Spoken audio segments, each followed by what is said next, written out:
guys, today I am bringing to you this look here. This is inspired by Gigi Hadid. She was wearing this really beautiful like yellow golden tone on her eyes. I'm pretty sure Patrick Ta did her makeup. Patrick Ta is like, I don't even know, like his makeup skills are on another level of beautiful. He just makes, I mean, granted he does like all the most beautiful people, so like it must be so easy.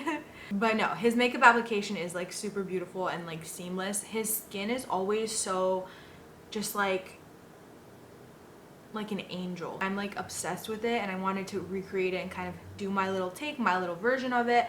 This is what I came up with. I actually love the way it came out. I hope that you guys enjoy this video. If you do, please give me a thumbs up, subscribe for future videos, and let's get started. Right, so I am jumping in to the skin. We are going to create like the most flawless skin that we can possibly create. I'm mixing two different foundations. The Milani Conceal Perfect has beautiful coverage, and the Matte + Poreless by Maybelline is a little bit lighter, so I mixed the two together just because the Milani one is a little bit dark for me and kind of running out of a few different foundations at the moment, so I'm just like mixing what I have, and I love doing that because I find that mixing two foundation formulas just makes the best formula. I recommend trying that out. If you have a few foundations lying around, mix them together, see how it works. I promise it's going to be your new favorite thing to do. So I'm really going in and blending that in, making sure I'm really pouncing it in areas that the foundation can kind of collect, which for me is like around the nose, chin area. I'm really making sure to pat it in really well so I get a nice flawless look without any cakiness or heaviness. And then I went in and primed my lids with the Anastasia foundation stick. I don't know why I decided to do this. Honestly, I just had that foundation lying around forever and I haven't really used it. It's quite a dry formula, so I don't really love it on my face, but I thought, oh, maybe I could use it as a primer. So then I set it with a little bit of translucent powder so that my shadows go on smooth. I'm going in with this really nice peachy kind of really light transitional shade, which is super perfect because it creates like a little bit of definition, but it also just adds a nice amount of color just to kind of warm things up a little bit. And then I'm going in with the color Cream from the Violet Voss palette again, and I am applying that into the inner corner and then dragging it up, almost meeting where the crease is. I like to go up a little bit higher with like shimmery shades just so you could really see them when my eyes are wide open because I do have hooded lids.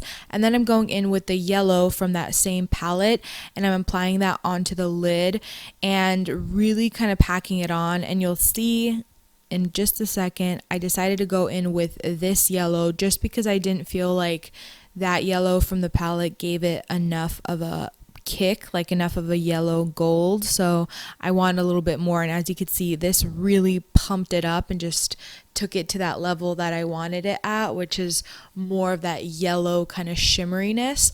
The camera's not even really picking it up as much, but then I'm gonna go in with this brown color. It's like a nice caramely brown, and I'm applying that along the lash line and wing-getting.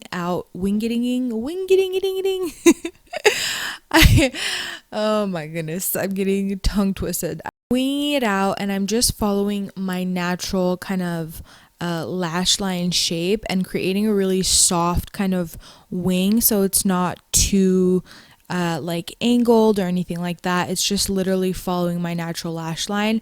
And then I diffused that brown, and then I went in with an eye kohl and I put it right along the lash line, really close, as close as you could possibly get it, because then I went in with the black and I kind of went on top of it and I layered it. I really wanted a lot of depth like right at the lash line, but I still wanted that brown to be peeking through, so it's kind of like layered and you get like that really nice dimension, but it's still like really nice and soft. And then I cleaned it up with a little makeup wipe, and you can correct anything or like fix the wing. So that's kind of the nice part about doing concealer afterwards. So then I went in with the Essence. This is actually like a corrector. It's like a nice peachy color, and I really loved it. It was my first time using it. It's really nice and thin. It doesn't give enough coverage though for like a more full coverage look. Like on a day-to-day basis, that would be good. But for this, I wanted a little bit more coverage. So it kind of got rid of the darkness, but I wanted to add brightness. So I went in with the concealer.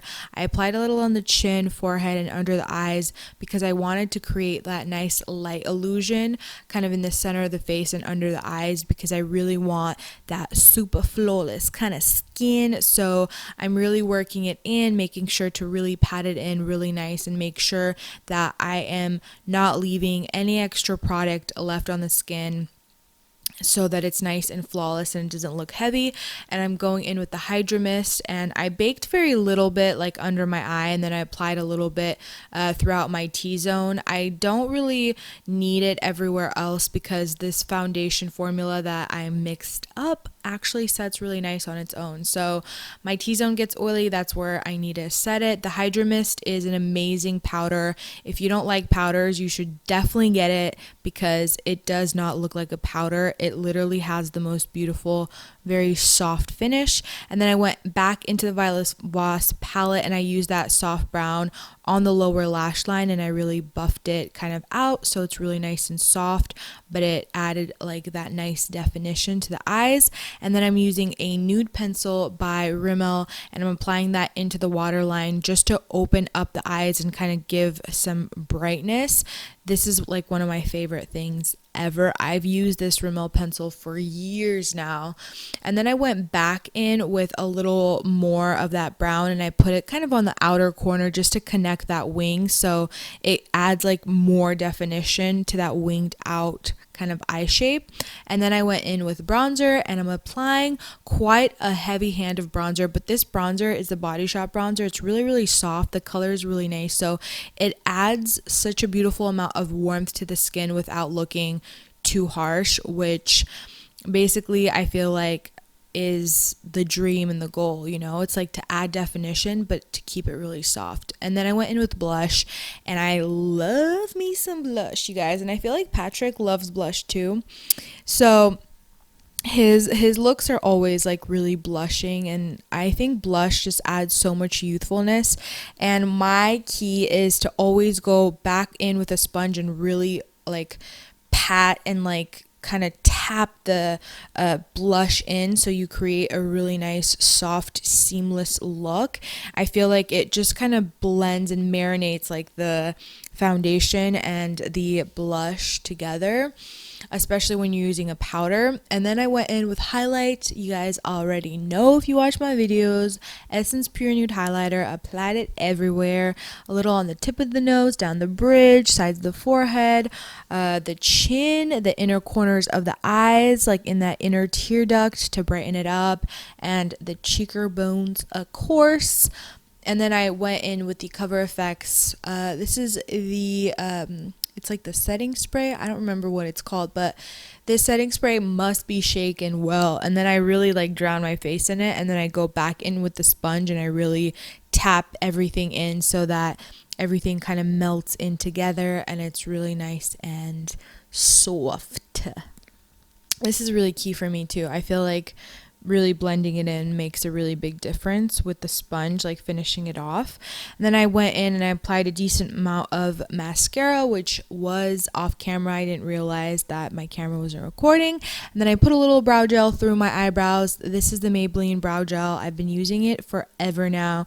And then I went in with the Doseofcolors liquid lipstick, which is a beautiful shade. I really love this shade. It's one of my favorites, and Dose has an amazing liquid lip formula. Even though I do not like liquid lipsticks, theirs are really nice. The formula is really soft. It doesn't feel too drying. I don't really wear liquid lipsticks very often, but if I do, Dose is the only one that I'll wear.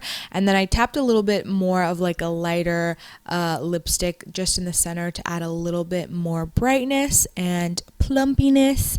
And that is the end result, you guys. I hope you like it. If you do, give me a thumbs up, and I'll see you in my next video. Bye!